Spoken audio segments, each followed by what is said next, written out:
Are you ready? Tanong ni Gab sa kanyang asawa. Kakarating lang nila galing sa honeymoon at sa bahay ng parents ni Gab sila tumuloy. Yun din kasi ang sabi ng mommy niya. Ramdam ni Gab na kinakabahan ng kanyang asawa dahil na rin sa unang pagkikita ng mga to. Hindi magandang pagtanggap ng mommy niya kay Olivia. Kinakabahan ako, Han. Sagot ni Olivia kay Gab. Magiging maayos ang lahat. Hindi nagalit si mommy. Alam na niyang totoo. Pagpapakalma ni Gab sa kanyang asawa. Ramdam niyang kaba nito dahil sa nalalamig na mga kamay nito. Ngumiti na lang si Olivia para mabawasan ang kabang nararamdaman niya. Hawak kamay silang pumasok sa loob ng mansyon ng mga Miranda.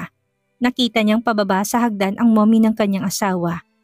Olivia, salubong ng mommy ni Gab sa kanya.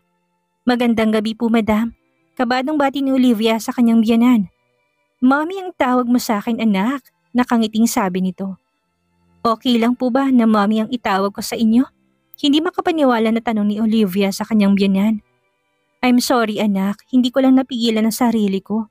Sorry talaga. Hingi nito ng paumanhin sa kanya. Nakahinga naman ng maluwag si Olivia dahil ramdam niya na totoo ang sinasabi at pinapakita ng mommy ng kanyang asawa. Niyakap to ni Olivia. Naintindihan naman niya kung bakit naging ganun sa kanya ang ginang. Hindi niya ito masisisi dahil malaki ang kasalanan ng kinilala niyang ama sa ina ng kanyang asawa. Kalimutan na po natin yon, mommy, sabi niya sa kanyang biyanan.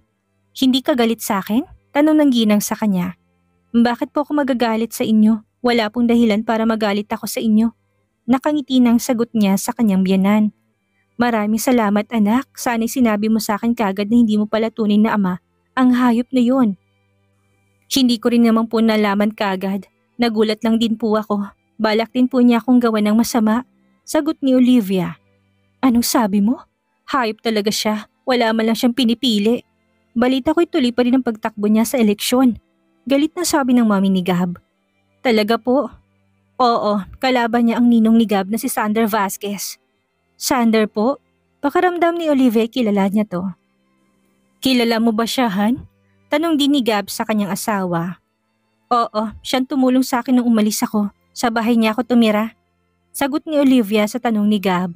Wala man lang sinabi sa akin si Ninong. Parang nagtatampong saad ni Gab.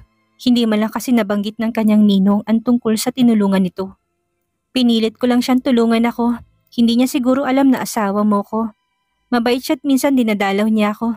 Saad pa ni Olivia kay Gab. Oo, mabait talagang ninong ni Gab. Katunayan ay kababalik nang niya ulit sa Pilipinas. Matagal itong nawala. Sigurin nasa 10 taon din na nakalipas. Tutulong ang pamilya natin sa kampanyahan. Okay lang ba sa'yo? Tanong ni Gab sa kanyang asawa. Nais niya magpaalam dahil ang kinikilalang ama nito ang pababagsakin nila. Oo naman, hindi ko hayaan na siyang manalo. Hindi ko makakalimutan ang mga ginawa niya sa akin. Kaya siguro ganun siya dahil hindi niya ako tunay na anak. Ang ambisyon lang niyang mahalaga sa kanya. Sorry anak, mas mabuti na wag na natin siyang pag-usapan. Tayo na sa hapag, alam ko na pagod kayo sa biyahe. Yaya ng ginang sa mag-asawa. Hindi rin ito nais na malungkot si Olivia. Nakikita niyang mabuti itong babae. Hindi niya alam pero habang tinititigan niya to ay parang nakita na niya ito noon. Unang pumasok ang ginang sa dining area.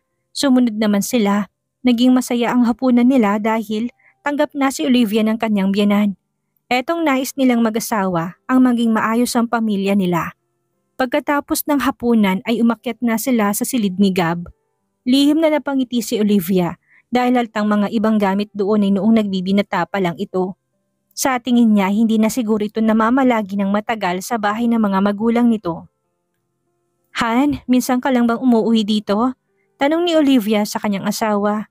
Yes Han, malayo na kasi kapag dito pa ako umuwi palagi. Pagod ako sa trabaho kaya kapag free time ko na lang ako nakakauwi dito. Kaya pala mga gamit mo parang noong nag-aaral ka pa. Ano to? Tanong ni Olivia na may nakita siyang maliit na box. Han, don't open that. Kagad na lumapit si Gab sa kanyang asawa. Ha? Bakit? May secret ba dito? Nagtatakang tanong ni Olivia sa kanyang asawa. Sorry Han, pero hindi talaga pwede. Okay, may nililihim ka yata sa akin.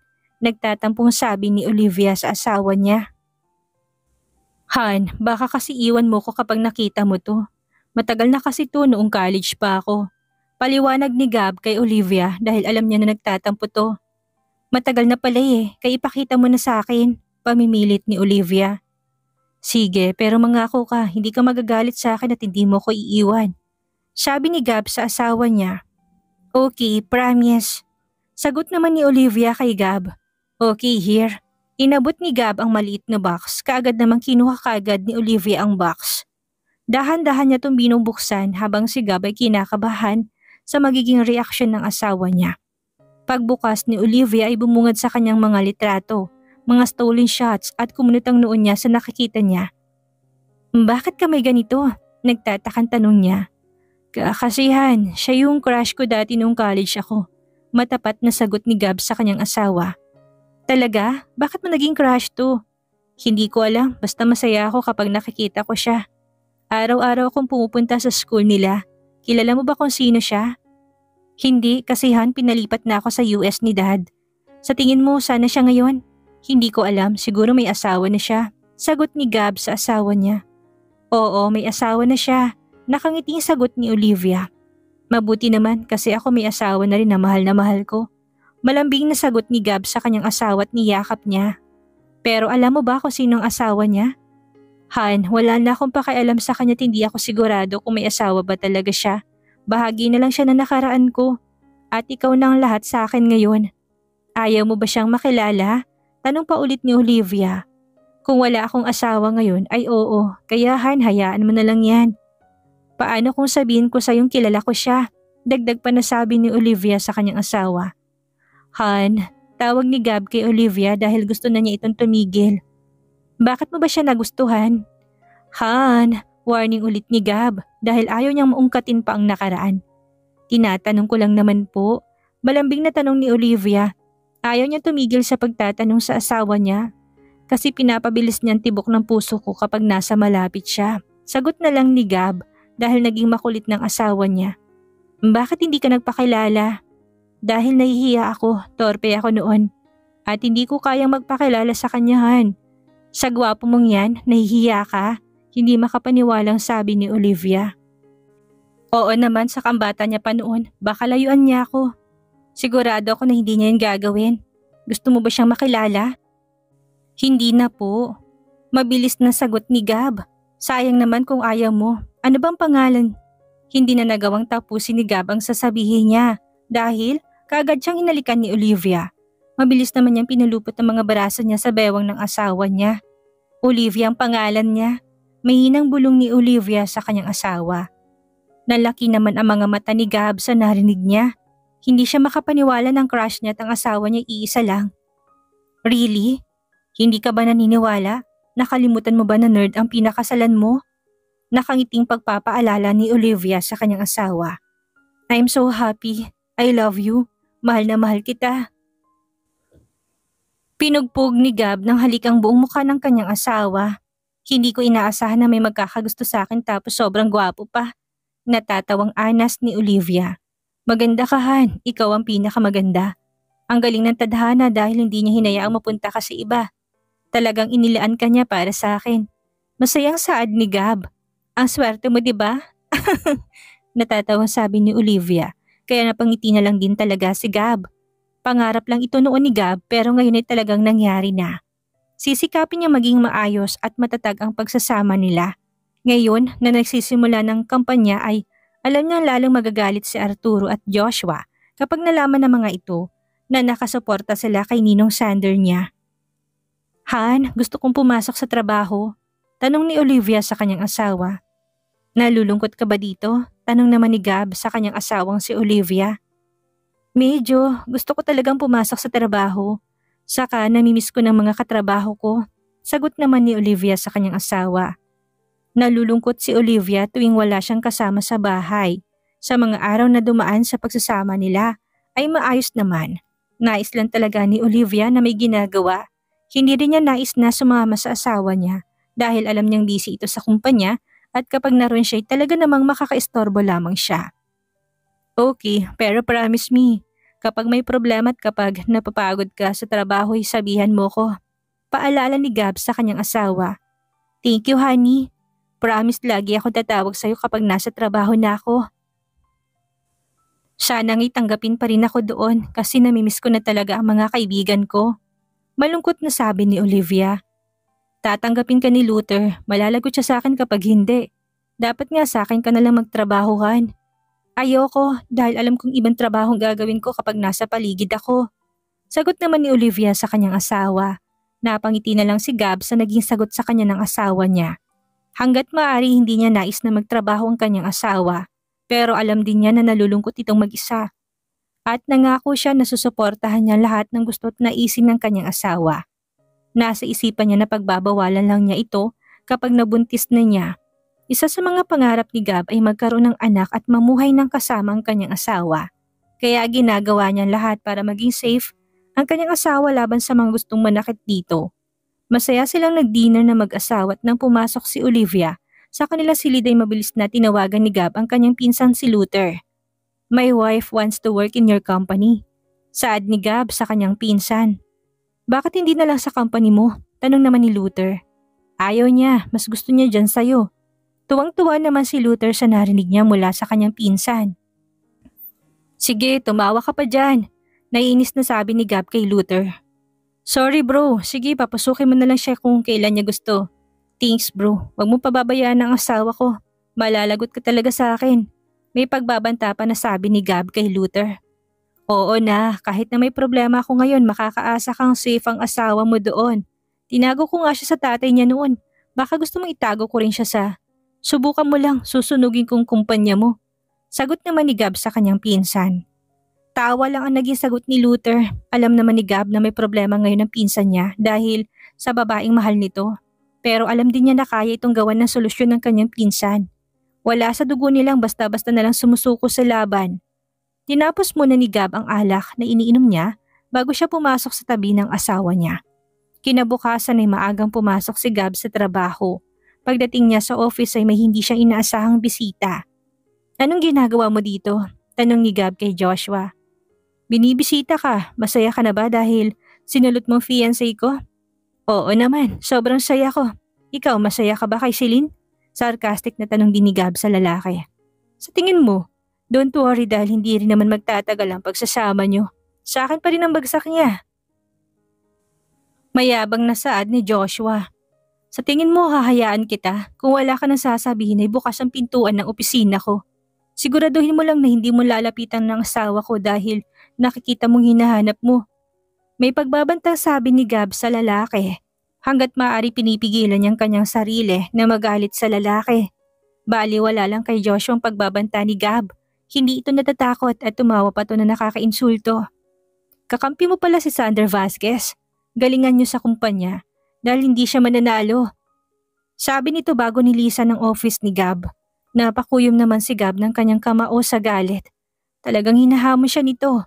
Panahon na yata para ilagay ka sa dapat mong kalagyan. Saad ni Gab. Lumabas siya sa kanyang opisina at mabilis na nagmaneho papunta sa opisina ng kanyang ninong Sander. Kamusta ka na inaanak? Nakangiting salubong sa kanya ni Sander. I'm good ninong. Nandito ako para magpasalamat sa pagkupkup mo sa asawa ko. Nakangiting sabi ni Gab. Asawa? Sino? Si Olivia ba? Sunod-sunod na tanong ni Sander sa kanyang inaanak. Yes po, Olivia is my wife. Nakangiti na sagot niya sa kanyang ninong. Masaya siya na makita ito ulit. Noong nasa Amerika siya ay ito nag-aalaga sa kanya kaya mahal na mahal niya to.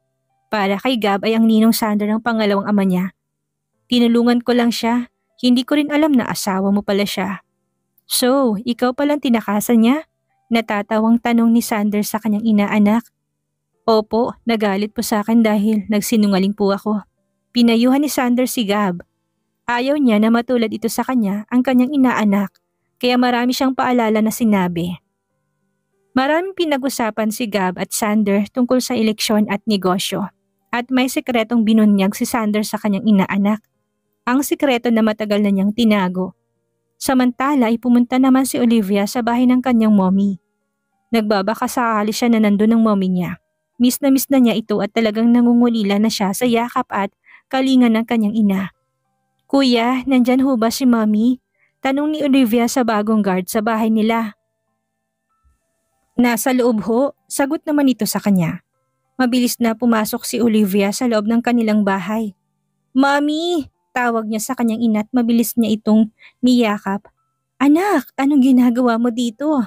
Nagtataka na tanong ni Luz sa kanyang anak. Hindi niya inaasahan na makikita niya ngayon ang kanyang anak. Sobra rin siyang nangungulila dito. Pero tinitiis niya dahil alam niyang safe ito sa poder ni Gab. Sobrang namiss na po kita. Tuwing pupunta ako dito wala ka at kapag tumatawag ko hindi naman kita makontak. Sobrang nag-aalala ko sa'yo. Ano po bang nangyayari sa inyo? Tanong niya sa kanyang mommy na wala ang phone ko anak at makakabuti na hindi tayo magkita.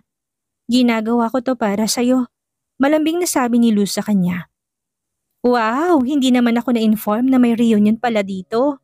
Pumapalakpak pa na sabi ni Celine habang pababa sa hagdan. Kaagad na kumulong dugo ni Olivia sa narinig niya kaya sinamaan niya ng tingin ng bruha. Ikaw, bakit ka pa nandito? Diba hindi naman kay tunay na magtito ni Arturo? Nakangiti pang sabi ni Olivia pero pak, kaagad niyang sinampal si Celine. Hindi lang isa kundi maraming beses hanggang sa nagsabunutan na silang dalawa. Inaawat naman sila ni Luz. Kaya palang lakas ng loob mo dahil kabit ka pala ni Arturo. Ang kapal ng mukha mo, malandi ka. At ngayon nilalandi mo pati ang asawa ko. Ang kati mo! Galit na saad ni Olivia. Habang si Celine napahawak sa kanyang pisngi dahil nakaramdam na ito ng hapdi. Gaganti ako sa'yo at sisiguraduhin ko na itong ginawa mo sa akin ay doble pang ibabalik ko sa'yo. Galit na sigaw ni Celine. Saka umakyat papunta sa kanyang silid. Nasaktan ka ba anak?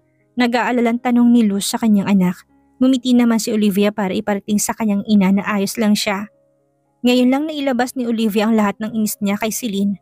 Kinilimutan na niya sana pero nang malaman niyang kabit ito ni Arturo, ay umahon ang lahat ng galit niya. Galit siya dahil ang kapal ng mukha ni Celine nalandiin pati ang asawa niya. Hindi na nagtagal si Olivia dahil biglang dumating si Arturo. Habang nasa biyahe siya naalala niyang flash drive na binigay sa kanya ng mommy niya. Ano bang meron sa'yo? Tanong ni Olivia habang nasa kamay niya to.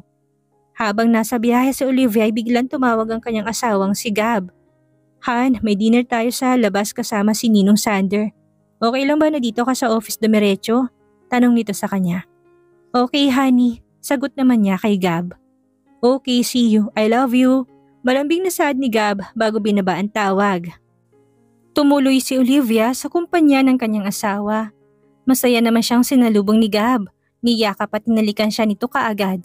Kapwa naman sila napangiti sa isa't isa. Anong oras ang dinner natin? Tanong niya kay Gab.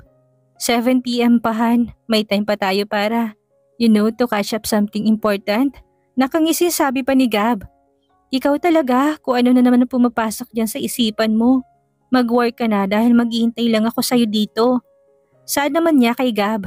Alam ni Olivia na inaakit na naman siya ng asawa niya.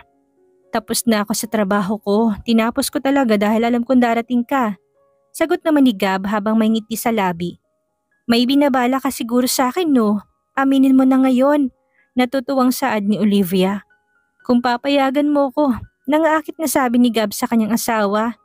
Napangiti naman si Olivia at naisip nitong kapilyuhan. Kaagad niyang hinilang necktie ng asawa niya. Do you want to play with me, Mr. Gab? Nangaakit na tanong ni Olivia. Of course, Han. Sagot ni Gab at mabilis na sinakop ang labi ni Olivia. Pareho silang napangiti sa isa't isa. Tinulak ni Olivia si Gab paupo sa couch. Dahan-dahan niyang binaba ang suot niyang dress. Makikita niyang pagnanasa sa mga mata ni Gab. Ang pananabik habang nakatingin sa magandang hubog ng katawan ng kanyang asawa. Umupo si Olivia sa kandungan ni Gab. She started to seduce her husband. Nagbigay naman yun ng kakaibang init sa katawan ni Gab. Kanina pa siya apektado nung pagdating at paghalik pa lang sa kanya ng kanyang asawa. Apektado na sila kagad ng kanyang alaga. Kakaibang dulot na ginagawa ni Olivia sa kanya. Nahihibang at nadadarang siya. Napakagaling nitong gumiling. Hindi mo akalain na wala pa itong gaano karanasan. Ramdam ni Gab na malapit na siya kaya kagad niyang inibang pwesto nila.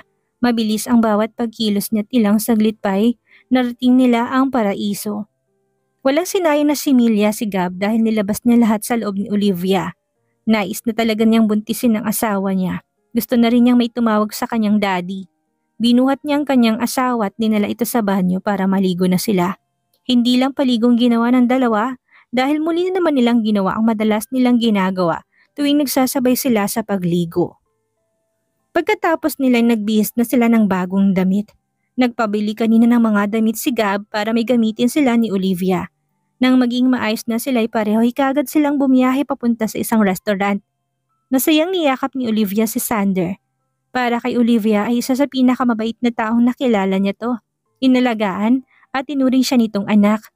Habang nagdi-dinner sila'y biglang dumating si Celine kasama si Arturo at Joshua. Nandito pala kayo. Kamusta ka na, Vasquez?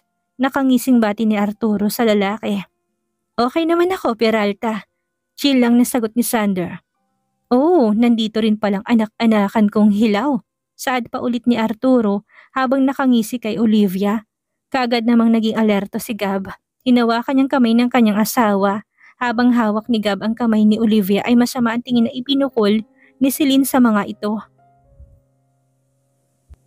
Selos na selos siya dahil nais niya na siya ang nasa posisyon ni Olivia at hinahangad niyang puso ni Gab. Umalis ka sa harapan namin dahil nais namin kumain ng payapa. Kalmadong utos ni Sanders sa mga to. Wala rin kami planong tumagal dito. Si Joshua na sumagot, kaagad namang umalis sa mga ito at naghahanap ng mesa. Tinanong ni Gab si Olivia kung okay lang ba to. Ngumiti naman at sumagot si Olivia na okay lang siya. Pagkatapos nilang kumain ay kagad na umuwi sila Olivia at Gab sa kanilang condo unit. Han, okay lang ba sa'yong lumipat na tayo sa bahay natin? Tanong ni Gab sa kanyang asawa. May pinagawa kasi itong bahay para sa kanila. Malapit lang ito sa bahay nila Olivia noon.